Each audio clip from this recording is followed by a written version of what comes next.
Olha lá, hoje a gente vai mergulhar um pouco, né, em algumas ideias de um material chamado Despertar da Centelha Divina, Comande como Elohim. É do Zahi Almist. Basicamente, ele propõe uma reinterpretação de conceitos religiosos que a gente já conhece, sabe?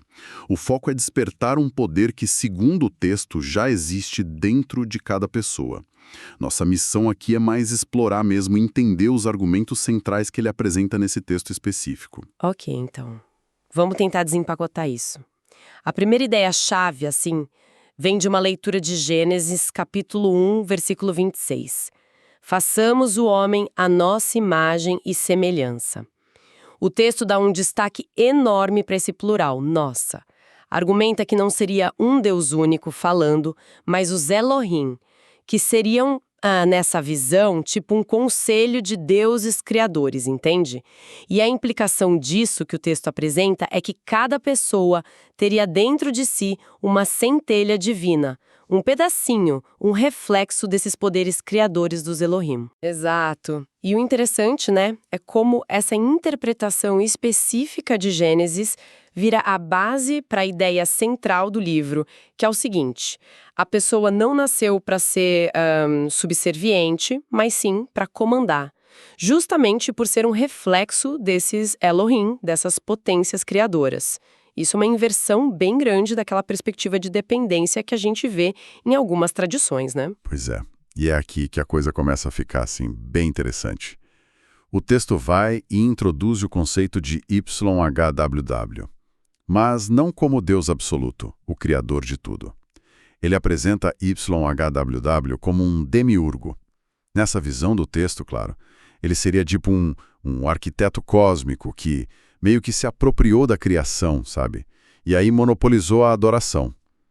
A alegação ali é que ele teria convencido as pessoas de que só através dele é que se conseguiria poder, ou proteção, ou salvação. Uhum.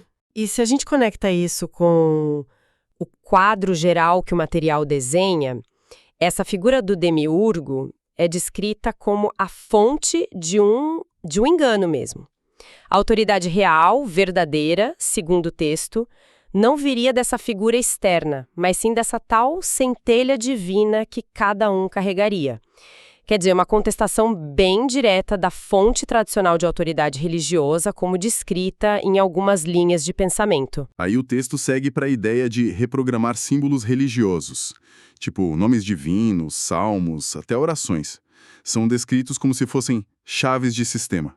A ideia é que eles funcionam porque tem séculos de culto coletivo, de energia investida ali. E citando coisas como a magia do caos e até o luciferianismo, que valorizam muito essa ideia de usar símbolos de forma pessoal, né? O material sugere que dá para reprogramar essas chaves para uso próprio. Por exemplo, a lógica é: se YHW pode comandar hostes angelicais, então quem desperta a própria centelha divina também poderia fazer isso. Sim, a implicação disso, se a gente segue a lógica interna do texto, é bem forte. Sugere que essas forças ou entidades, anjos, hostes celestiais, o que for, elas não responderiam só ao demiurgo inerentemente. Elas responderiam, na verdade, a quem consegue manifestar a autoridade dessa centelha que foi desperta. E isso reforça muito a ideia de retomar uma agência pessoal, sabe? Um poder de agir que teria sido perdido ou entregue, e usando as ferramentas do próprio sistema simbólico que já existe. E para tornar isso prático, o material até oferece uma declaração do despertar, para a pessoa vocalizar mesmo. Eu, com minha centelha divina desperta, reivindico o comando das hostes celestiais para atender à minha vontade. É bem direto. E tem também um exercício prático sugerido com vela, um sigilo que é aquele símbolo pessoal para uma intenção, para tentar sentir e direcionar essas forças. O objetivo, claro, é mudar a postura, sair do pedir, suplicar e passar para o ordenar, comandar. Exato. Essa declaração e o exercício, eles funcionam dentro da lógica do texto como aplicação prática dos conceitos todos. Não é só ficar na teoria, né? É uma tentativa de ativar e exercer ativamente esse poder que o texto afirma que já é nosso, inato.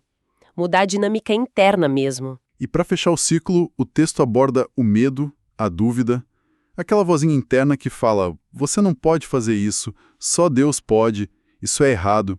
Isso é chamado de grilhão do demiurgo. Seria a barreira final, a trava mental que impediria a pessoa de sacar que ela já seria potencialmente um Elohim, um criador em potencial. O despertar, então, nessa visão, não é ganhar algo novo, é lembrar, é reconhecer o que já estaria lá dentro. O ponto crucial aqui parece ser mesmo a superação dessas crenças limitantes que a gente internaliza, né? Segundo essa perspectiva, são justamente essas crenças que acabam sustentando toda a estrutura de poder atribuída ao demiurgo. Isso levanta uma questão bem interessante, né? Sobre como as nossas próprias crenças, aquilo que a gente percebe sobre nossa capacidade, nosso poder, acabam moldando a realidade que a gente experimenta. Então, resumindo o que a gente viu aqui, exploramos hoje uma perspectiva bem específica, né? Que faz uma releitura de Gênesis, apresenta YHWH como um demiurgo e afirma que cada pessoa tem uma centelha divina com um poder inerente para comandar. E ainda sugere métodos práticos, como reprogramar símbolos, usar declarações, para ativar essa autoridade e superar as dúvidas internas. A ideia central é essa transição, de servo para comandante da própria realidade espiritual. Pois é. E considerando essa ênfase toda do material na reprogramação de símbolos, que são carregados de significado coletivo, e nessa reivindicação de uma autoridade interna, fica uma reflexão, né? O que essa perspectiva, mesmo sendo de uma corrente de pensamento específico, pode nos fazer pensar sobre a dinâmica mais ampla entre as crenças que a gente adota, as estruturas de poder que essas crenças sustentam, sejam elas religiosas, sociais, o que for, e a capacidade que cada indivíduo percebe ou não percebe ter para influenciar o próprio destino. Fica aí para pensar.